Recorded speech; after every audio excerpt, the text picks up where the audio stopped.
Hello दोस्तों, मैं हूँ रुबैया मलिक और आप लोग सुन रहे हैं आरोही और विराट यानी कि वीर और अनन्या की कहानी। इस कहानी में आगे क्या होने वाला है, आइए सुनते हैं।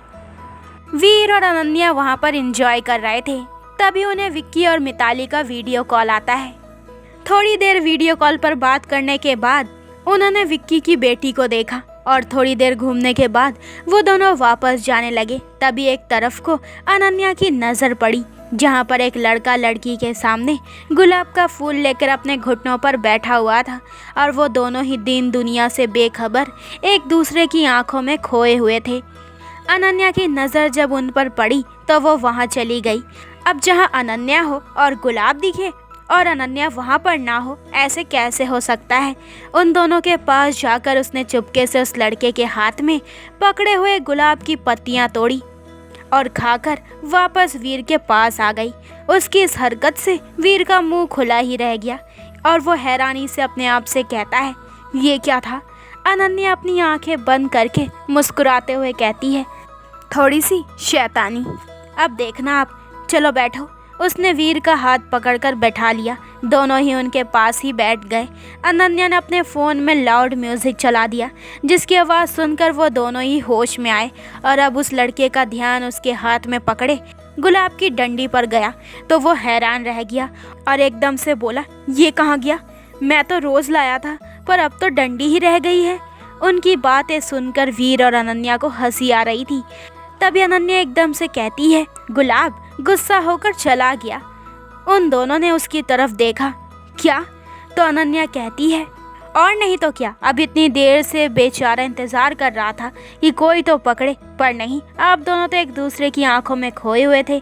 बेचारे पर भी ध्यान नहीं दिया, तो बस मुझसे उसकी उदासी देखी नहीं गई तो मैं खा गई। आगे से ध्यान रखना।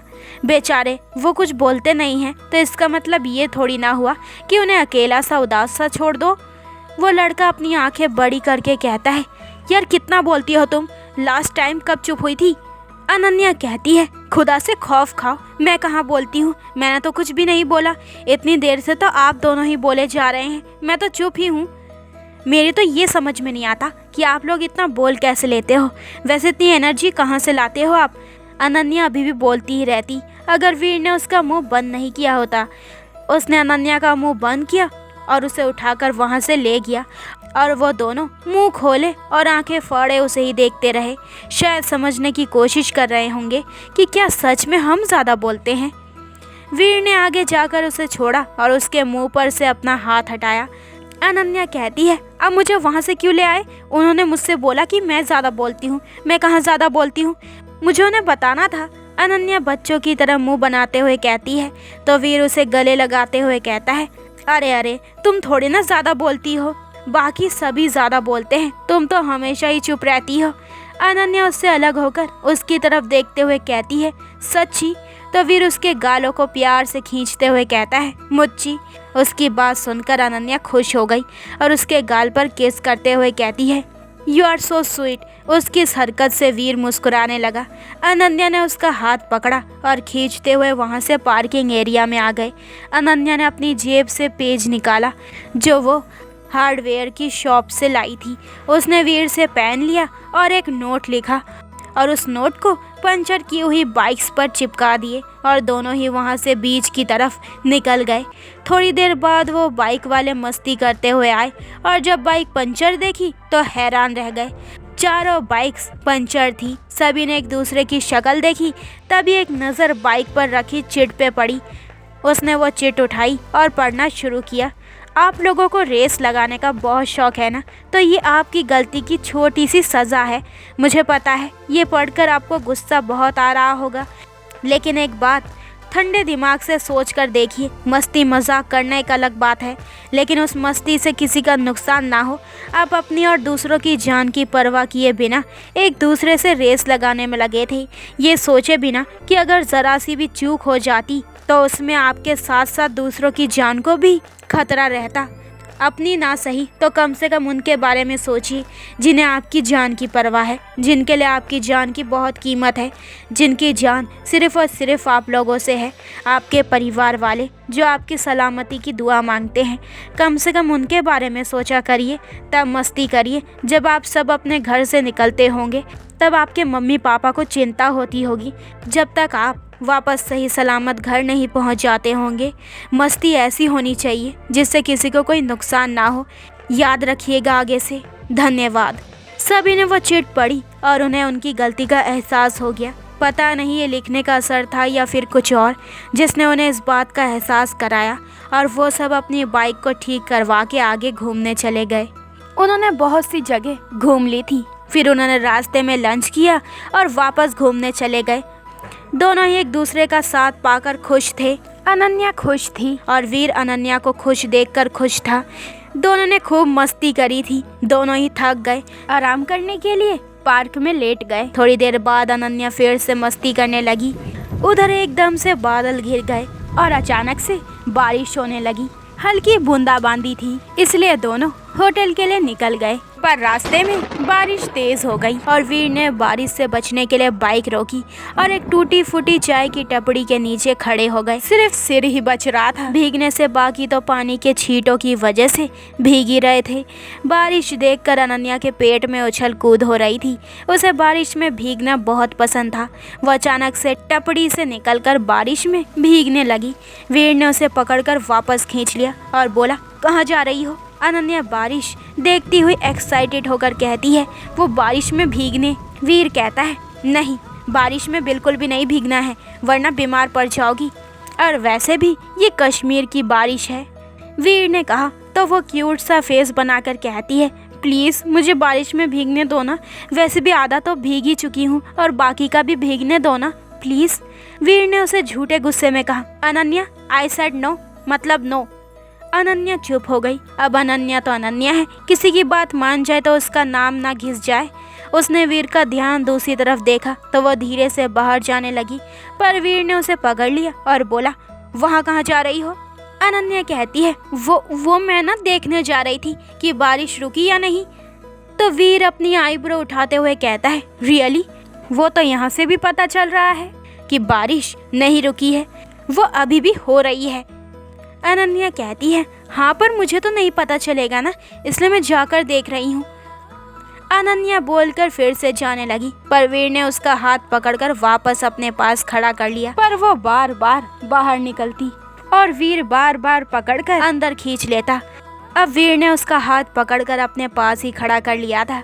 थोड़ी देर तक तो अनन्या चुपचाप खड़ी रही, पर वीर ने उसका हाथ छोड़ा और अपने बालों में हाथ फेरकर इकट्ठा हुआ पानी हटाने लगा। अनन्या कुछ पल को तो उसे देखती रही, फिर चुपचाप से बारिश में भीगने के लिए खिसक गई। अचानक से वीर की नज़र सामने भीगती हुई अनन्या पे पड़ी। उसने झट से अपनी गर्दन हिलाकर अपने बगल में देखा तो अपना सिर दाएं बाएं हिलाते हुए बुदबुदाया, कुछ नहीं हो सकता इस लड़की का। बारिश हो रही थी और अनन्या आराम से उछल कूद करते हुए इकट्ठे पानी में उछलती और खुश होती। वीर सब कुछ भूलकर एकटक उसे देखने लगा। इस समय वो मस्ती करती हुई बहुत ही प्यारी लग रही थी।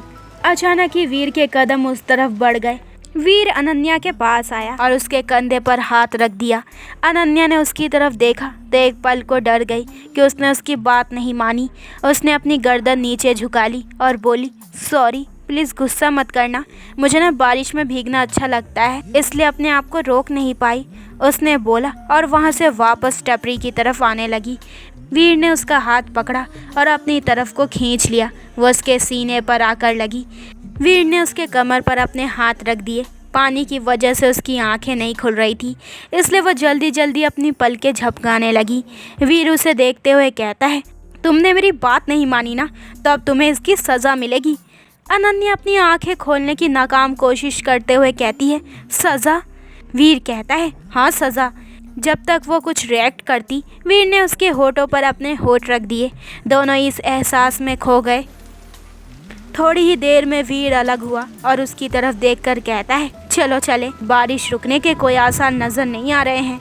अनन्या कहती है, ठीक है, और वीर उसका हाथ पकड़कर बाइक के पास आया और धीरे धीरे बाइक चलाकर वहाँ से होटल की तरफ निकल गए। होटल पहुँचकर वीर ने कपड़े चेंज किए और उसने कॉफ़ी मंगवाई। जब तक कॉफ़ी आई तब तक अनन्या भी चेंज कर बाहर आ गई थी। बालों में टॉवल लपेटा हुआ था। उसने कॉफ़ी देखी तो खुश हो गई। दोनों ने कॉफ़ी पी।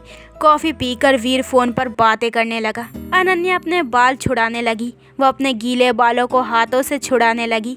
बात करते करते उसकी नज़र अनन्या पे पड़ी। उसने बाद में बात करने का बोलकर फ़ोन रख दिया और एकटक अनन्या को देखने लगा। एक तो आज मौसम, ऊपर से उसे ऐसे देखकर वीर का दिल भी बेईमान हो रहा था। वो धीरे धीरे से उसके पास आया और उसके बालों को एक साइड करके उसके कंधे पर अपने होठ रख दिए। उसकी इस हरकत से अनन्या सिहर गई। अब अनन्या की भाषा में कहे तो उसके शरीर में बुड़बुड़ होनी शुरू हो गई। वीर ने उसे अपनी तरफ घुमाया और उसकी आंखों में देखते हुए उसके होठों पर अपने होठ रख दिए।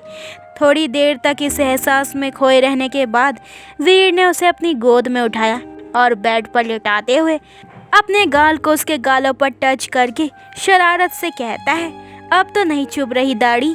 अनन्या ने ना में अपनी गर्दन हिला दी और अपनी आंखें बंद कर ली। वीर ने उसकी आंखों को बारी बारी से किस किया और एक बार फिर से अपने होठ उसके होठों पर रख दिए। दोनों ही अपने प्यार के सागर में डूब गए। आज सही मायनों में दोनों एक हो गए।